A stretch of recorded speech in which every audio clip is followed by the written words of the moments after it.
A commercial lander touches down on the moon, discussing the science on the space station, and preparing for the next space station crew rotation mission. A few of the stories to tell you about this week at NASA.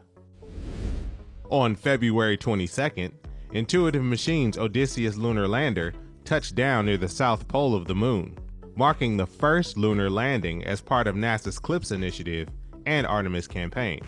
Intuitive Machines is one of several U.S. companies NASA is working with to deliver science experiments and technology demonstrations to the lunar surface, to help the agency explore the moon in advance of Artemis astronaut missions to the lunar surface, and ultimately crewed missions to Mars.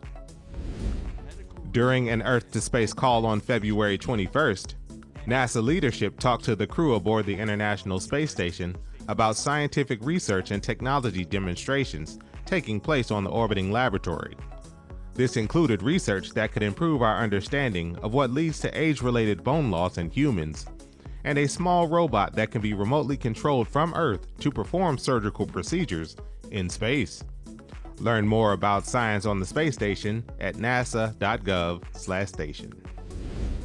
The members of our upcoming SpaceX Crew 8 mission to the International Space Station entered quarantine recently, one of the last major milestones before heading to Florida for final pre-launch activities.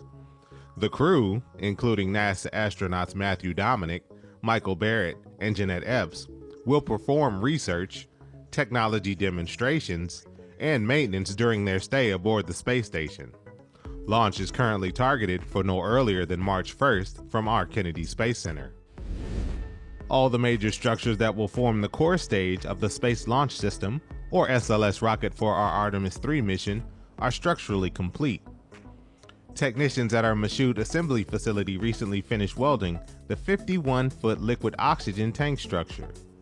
The Mega rocket's other giant propellant tank, the liquid hydrogen tank, is also a fully welded structure.